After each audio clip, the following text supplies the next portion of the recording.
음성을 내가 들으니 사랑하는 말일세. 그러므로 우리가 믿음으로 의롭다 하심을 받았으니 우리 주 예수 그리스도로 말미암아 하나님과 화평을 누리자. 또한 그로 말미암아 우리가 믿음으로 서 있는 이 은혜에 들어감을 얻었으며 하나님의 영광을 바라고 즐거워하느니라. 다만 이뿐 아니라 우리가 환난 중에도 즐거워하나니 이는 환난은 인내를, 인내는 연단을, 연단은 소망을 이루는 줄 알미로다. 소망이 우리를 부끄럽게 하지 아니함은 우리에게 주신 성령으로 말미암아 하나님의 사랑이 우리 마음에 부음받음이니 우리가 아직 연약할 때에 기약대로 그리스도께서 경건하지 않은 자를 위하여 죽으셨도다. 의인을 위하여 죽는 자가 쉽지 않고 선인을 위하여 용감히 죽는 자가 혹 있거니와 우리가 아직 죄인 되었을 때에 그리스도께서 우리를 위하여 죽으심으로 하나님께서 우리에 대한 자기의 사랑을 확증하셨느니라. 그러면 이제 우리가 그의 피로 말미암아 의롭다 하심을 받았으니 더욱 그로 말미암아 진노하심에서 구원을 받을 것이니 곧 우리가 원수 되었을 때에 그의 아들의 죽으심으로 말미암아 하나님과 화목하게 되었은즉 화목하게 된 자로서는 더욱 그의 살아나심으로 말미암아 구원을 받을 것이니라. 그뿐 아니라 이제 우리로 화목하게 하신 우리 주 예수 그리스도로 말미암아 하나님 안에서 또한 즐거워하느니라. 안녕하세요. 큐티 나누는 목사 안상열입니다. 오늘도 주님 은혜 안에서 좋은 하루입니다. 오늘은 로마서 5장 1절에서 11절을 통해서 여전히 죄인인데도 라는 제목으로 은혜를 나누겠습니다. 자신들은 율법을 지키고 할례를 받은 하나님의 백성이라는 교리에 갇혀서 자신들도 죄인이라는 사실을 인정하지 못했던 유대인들을 위해 지난 로마서 5장에서 유대인들의 조상인 아브라함을 들어 깨닫게 하였습니다. 오늘 본문에서는 이전 로마서 3장 내용에 이어 복음을 설명합니다. 로마서 3장의 핵심 내용은 3장 23절과 26절에 있습니다. 모든 사람이 죄를 범하였음에 하나님의 영광이 이르지 못하더니 그리스도 예수 안에 있는 속량으로 말미암아 하나님의 은혜로 값없이 의롭다 하심을 얻은 자 되었느니라. 이 예수를 하나님이 그의 피로써 믿음으로 말미암아 화목제물로 세우셨으니 이는 하나님께서 길이 참으시는 중에 전에 지은 죄를 간과하심으로 자기의 의로우심을 나타내려 하심이니 곧 이때에 자기의 의로우심을 나타내사 자기도 의로우시며 또한 예수를 믿는 자를 의롭다 하려 하심이라.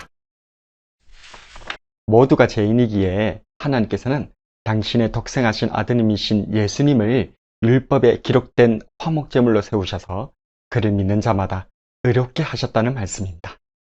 이러한 아버지 하나님과 구주 예수 그리스도께서 이루신 은혜를 믿음으로 우리는 의롭다 하심을 받게 되었고 마지막 날 하나님의 영광의 잔치에 들어가게 될 소망으로 인해 즐거워하게 되었습니다.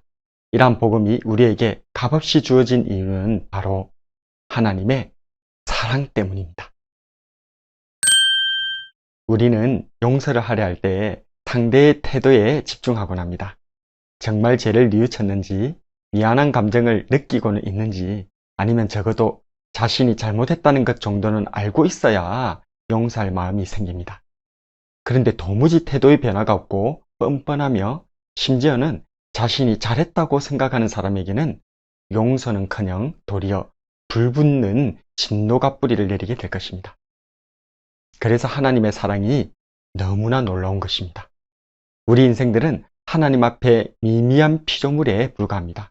7절에서는 그나마도 어렵거나 선한 것이라도 있었다면 나았겠지만 전혀 그렇지도 않았다고 증가합니다. 의인을 위하여 죽는 자가 쉽지 않고 선인을 위하여 용감히 죽는 자가 혹 있거니와.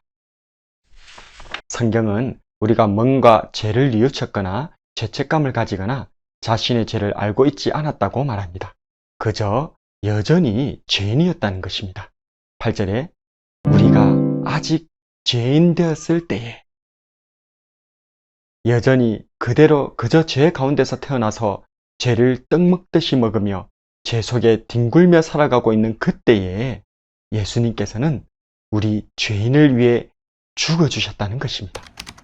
우리가 아직 죄인 되었을 때에 그리스도께서 우리를 위하여 죽으심으로 하나님께서 우리에 대한 자기의 사랑을 확증하셨느니라. 여전히 죄인인데도 사랑해 주신 하나님의 사랑, 여전히 죄인인데도 대신 죽어주신 예수님의 사랑. 그래서 우리는 이 십자가 앞에서 그저 감사할 수밖에 없는 것입니다. 주님, 감사합니다.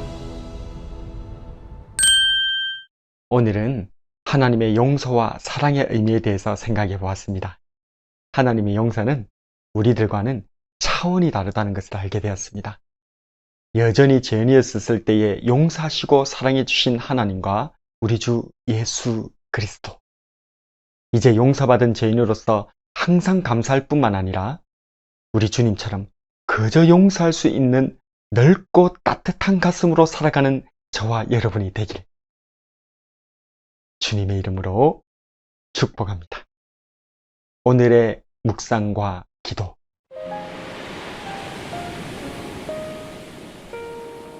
첫 번째로, 나는 내가 여전히 죄인인데도 용서받았다는 사실에 감사하고 있는가?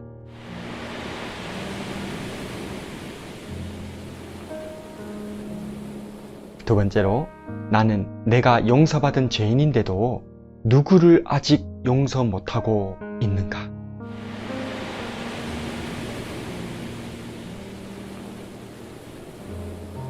말씀을 놓고 기도하겠습니다. 제가 여전히 죄인인데도 죄 가운데 나서 죄를 먹으며 죄 속에 뒹굴며 살아가고 있는데도 그저 사랑하셔서 용서해 주신 우리 하나님, 그리고 우리 구주 예수님, 고맙고 감사를 드립니다. 뭔가 용서받을 건지가 있어야 용서할 수 있다며 오늘도 용서하지 못하고 살아가는 제 자신을 돌아보게 됩니다. 하나님께서 저에게 용서할 건지를 찾아서 용서해 주시라 하셨다면 제가 어찌 감히 고개를 들 수 있었겠습니까? 용서받은 1만 달란트 빚진 자가 자기에게 100데나리온 빚진 자를 용서 못했던 것처럼 그런 용서하지 못하는 용서받은 자를 주변 사람들이 고발했던 것 같이 나의 모습이 하나님 앞에서 이 세상 속에서 그러한 것은 아닌지, 또 오늘날 우리 교회들의 모습이 그렇게 비치고 있는 것은 아닌지 부끄럽고 죄송합니다. 주님의 높고도 넓은 그 사랑과 용서를 품게 하여 주시옵소서. 작은 저의 가슴을 주님 사랑으로 열어주시옵소서. 여전히 죄인인 저희를 사랑하고 용서해 주시는 우리 구주 예수님 이름으로 기도드립니다. 아멘.